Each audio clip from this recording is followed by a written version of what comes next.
நம்மில் எம்ஜிஆர், நமக்காக இதய தெய்வம் புரட்சித் தலைவி அம்மா, இருவரும் தெய்வங்களை வணங்கி இன்றைய பொழுது நியூஸ் சேனலில் அதிகமான காமெடி ஷோ பார்த்தோம்.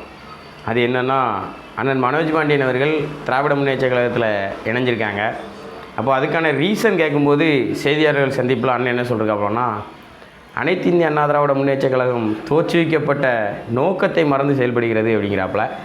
அதாவது அனைத்து இந்திய அண்ணா திராவிட முன்னேற்ற கழகத்துடைய நோக்கம் திராவிட முன்னேற்ற கழகத்தை எதிர்ப்பது தான். அது சரியாக தான் செஞ்சுக்கிட்டு இருக்காங்க. நீங்களாக தான் ஓபிஎஸ் அவர்களை கட்சியை விட்டு வெளியே கொண்டு போனீங்க. ஓபிஎஸ் அவர்கள்லாம் அந்த அளவுக்கு கட்சியை எதிர்த்து செயல்படக்கூடிய அளவுக்கு ஒருத்துள்ள ஆள் கிடையாது.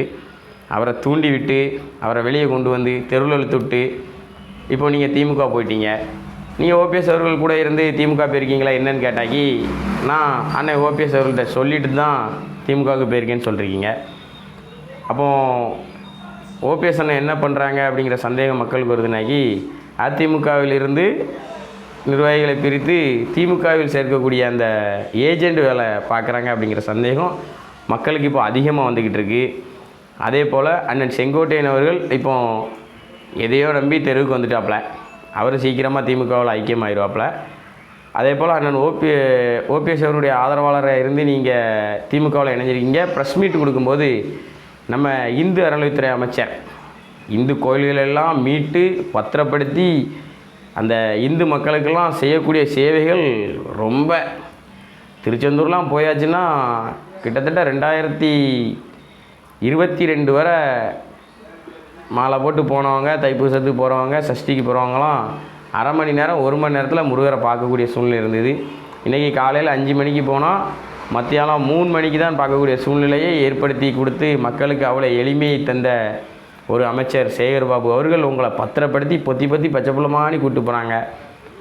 இன்னொரு ரீசன் ஒன்று சொல்கிறீங்க, திராவிட முன்னேற்ற கழக சாதனையும் அவர்கள் தமிழகத்தை கொண்டு போகிற அந்த பக்குவமும் எனக்கு ரொம்ப பிடிச்சிருக்குன்னு சொன்னீங்க. அவங்க என்ன சாதனை பண்ணிட்டாங்க? திராவிட முன்னேற்ற கழகம் செய்த சாதனைகளில் ஒரு நாளுன்னு எனக்கு தெரிஞ்சே சொல்கிறேன். ராஜீவ்காந்தி கொலைக்கைதி விடுதலை. ஆட்சிக்கு வந்தவுடன் அந்த ஒரு சில தொண்டர்கள்லாம் சந்தோஷப்படணுங்கிறதுக்காக ராஜீவ்காந்தி கொலைக்கைதி விடுதலை அதை முதல்ல பண்ணிருக்காங்க. அதுக்கு அடுத்தபடியாக மகளிர் பேருந்தில் ஒரு சின்ன குளறுபடி, எல்லாருக்கும் இலவச பேருந்துன்னு சொல்லி மகளிருக்கு மட்டும் இலவச பேருந்து சொல்லி, அதுவும் கருணாநிதி விட்ட உடப்பு பசை மட்டும் இலவச பேருந்து அறிவித்து தப்பிச்சிட்டாங்க. அதுக்கு அடுத்தாப்பில் ஓய்வூதிய திட்டத்தை எல்லாத்தையும் ஸ்டாப் பண்ணி 1000 ரூபா திட்டத்தை கொண்டு வந்தாங்க.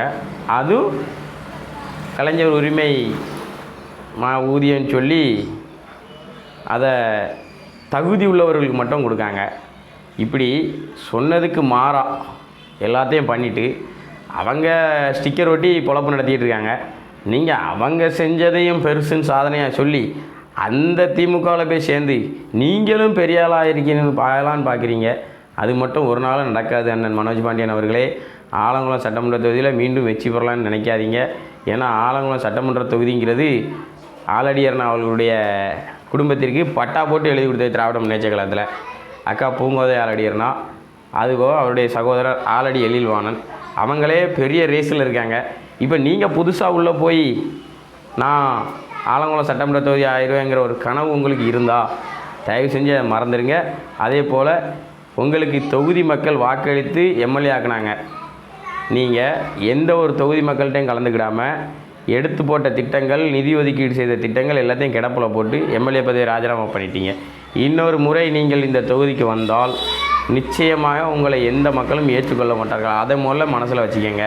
அதே போல் தயவு செய்து நீங்கள் திமுக போயிட்டீங்க, இனிமேல் தயவு செஞ்சு அனைத்து இந்திய அண்ணா திராவிட முன்னேற்ற கழகத்தை பற்றி பேசாதீர்கள். அது உங்களுக்கு மிக மிக நல்லது என்று கூறி விடைபெறுகிறேன்.